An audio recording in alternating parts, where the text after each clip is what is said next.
ya la portada deja intuir, Segontia es una novela que nació con la idea de escribir una historia de amor imposible en tiempos de guerra, ¿no? Después de leer todas las descripciones que hacían los autores romanos de los celtíberos, que los tachaban de bárbaros incivilizados, pues yo me preguntaba si en verdad serían así, ¿no? Si serían tan diferentes a nosotros. Y, por ejemplo, ahí en Necrópolis, que se han encontrado en tumbas de hombres masculinas, he encontrado tijerillas, pinzas, porque el tema del afeitado y la depilación lo tenían bastante cuidado. También dicen los autores romanos que las mujeres celtíberas alababan sus tocados y la vestimenta que llevaban, ¿no? Dicen que era muy esmerada y muy cuidada. Y para ello procedieron, fue en el año 197 a.C., a organizar Hispania en dos provincias, Citerio, que era la de acá, y Ulterior, que era la de allá. Cada una de las cuales fue puesta bajo el mando de un pretor con rango de procónsul, según nos cuenta el historiador romano Tito Livio. Lo que hace Roma es enviar al célebre senador que habréis oído hablar, Marco Porcio Catón, al mando de un ejército de refuerzo aquí a Hispania. Y este sí que es un momento muy importante en la novela, también lo comenta ahí en el campamento de la Cerca. Los historiadores creen que el campamento es de esta época, de Catón, y es aquí cuando los historiadores romanos mencionan por vez primera Segontia, la localidad de Segontia. Y bueno, esto nos sigue contando Tito Livio, que Catón sitió Segontia. Anteriormente había sido también asediada por los Barca, por Aníbal y Asdrúbal, o sea que ya tenemos, hay indicios de que ya era una población importante, ¿no? Según dicen los historiadores romanos, no tuvo éxito, luego continuó hacia Numancia, también la sometió a asedio. Este no es el asedio de Numancia que todos conocemos, que luego es el de Escipión Emiliano en el año 133. Y tampoco tuvo suerte, no consiguió someter ni a Segontia ni a Numancia. Fue las dos poblaciones que asedió Catón, lo cual ya nos da la importancia también de Segontia, ¿no?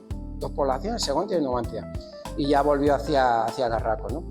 La conquista de la Celtiberia supuso a Roma mucho más quebraderos y aprietos de los que ellos habían imaginado en un principio. De hecho, Hispania fue la primera provincia no insular en la que entraron los romanos y la última en ser pacificada. Según nos relatan los autores grecolatinos, los celtíberos eran rudas gentes que vivían en tierras ásperas y altas, de clima crudo, y por ello poco dados a la agricultura, ¿no? Comentábamos antes, su principal fuente de riqueza era la ganadería, y de la ganadería además ellos comerciaban mucho con la lana. Ellos elaboraban los sagum, los tejían, eran unos mantos que se ponían, de hecho los romanos los copiaron. Esa era una de las principales fuentes de riqueza.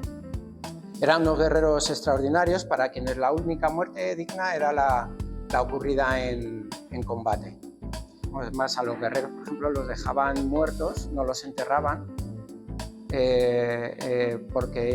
para que los devoraran los buitres, porque ellos pensaban, al devorarlos los buitres, luego elevaban su alma al cielo. Entonces los guerreros no eran enterrados en la necrópolis.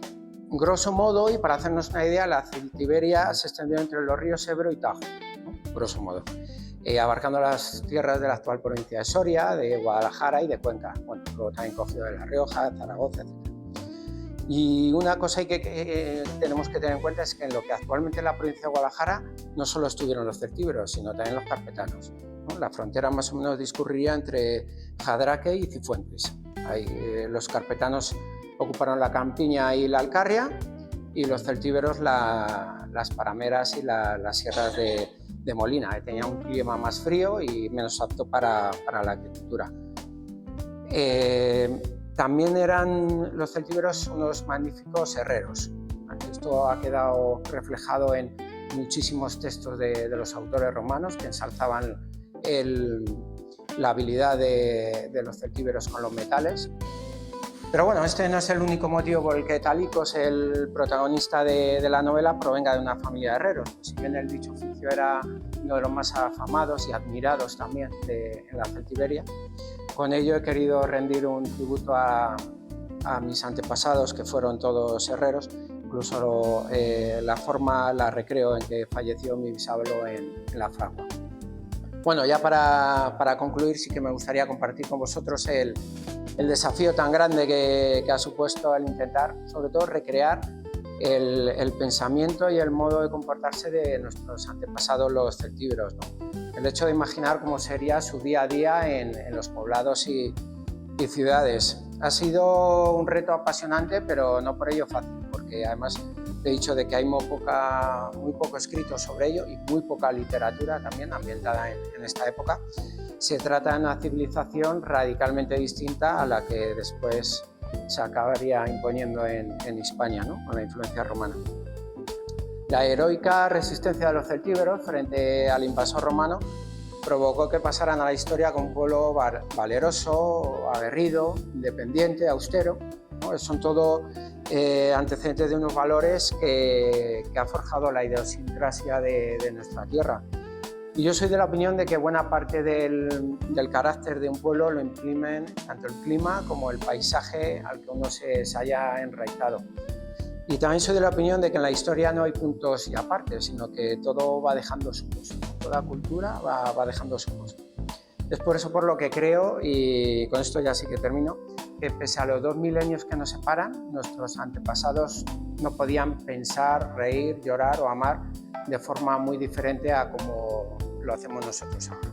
Así que nada, muchas gracias. Esta ha sido mi exposición. Y nada, gracias a todos.